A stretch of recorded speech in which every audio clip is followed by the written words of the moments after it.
U narednoj video prezentaciji prikazat ćemo načine na koji klijent može podnijeti zahtjev za izdavanjem kreditne kartice. Prvi način je podnošenje zahtjeva putem web stranice banke.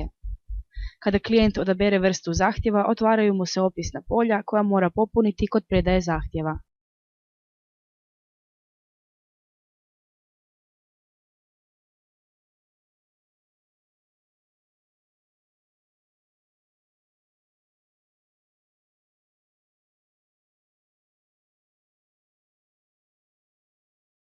Nakon što popuni sva obvezna polja, zahtjev šalje banci, a kopiju zahtjeva dobije na mail.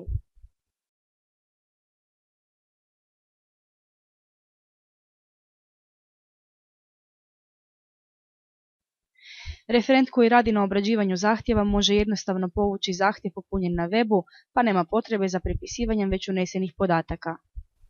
Također on može samo upisati podatke u slučaju ako klijent dođe u poslovnicu ili pošalje popunjeni zahtjev mailom. Referent ima mogućnost dodavanja ili skeniranja dodatnih materijala od klijenta poput osobne iskaznice ili na temelju unesenih podataka može izraditi dokument koji će ispisati i dati klijentu na potpis.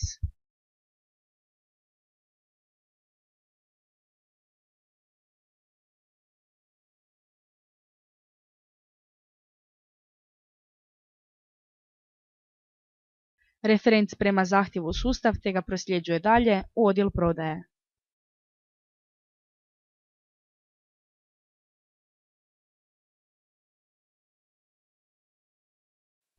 Referent prodaje dobiva obavijest na mail ili u sustavu o primitku novog zahtjeva za obradu. On može pogledati već unesene podatke ili priložene dokumente.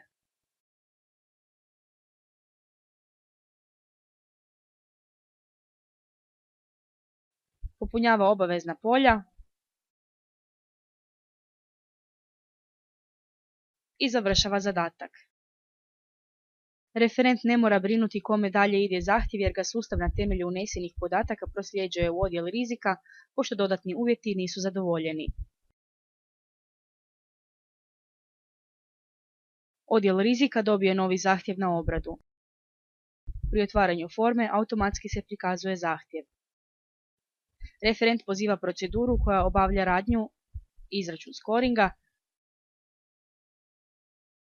stavlja svoj digitalni potpis i odobrava zahtjev.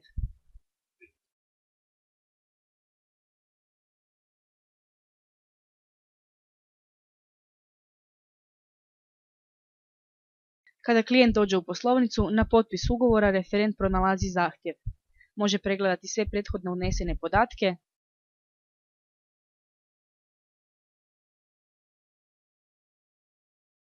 i priložene dokumente.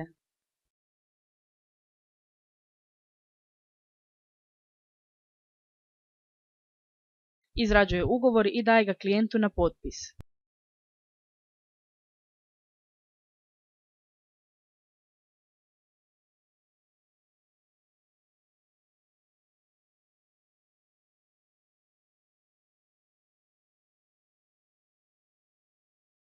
Dodaje napomene i šalje zahtjev dalje u odjel podrške.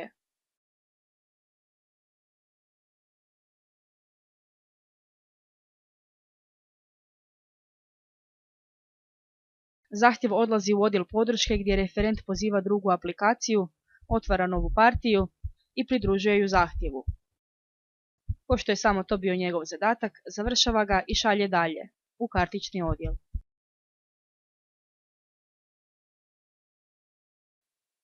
U kartičnom odjelu dobiju zahtjev za naručivanje kartice.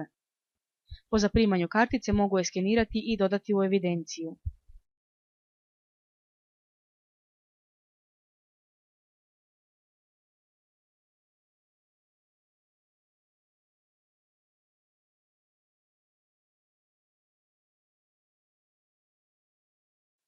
Karticu šalje klijentu i time proces završava.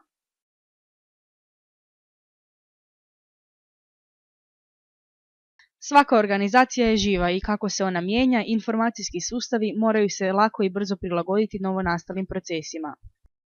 Pošto su procesi svake organizacije živi i stalno se mijenjaju, informacijski sustavi moraju pratiti nastale promjene.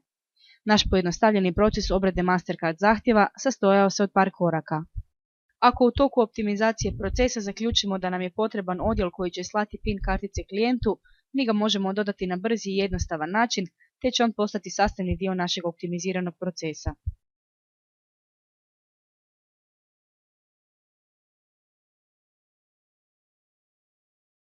Na isti način, ako zaključimo da su nam potrebna dodatna polja na zahtjevu, recimo datum rođenja, možemo ga dodati na brzi i jednostavan način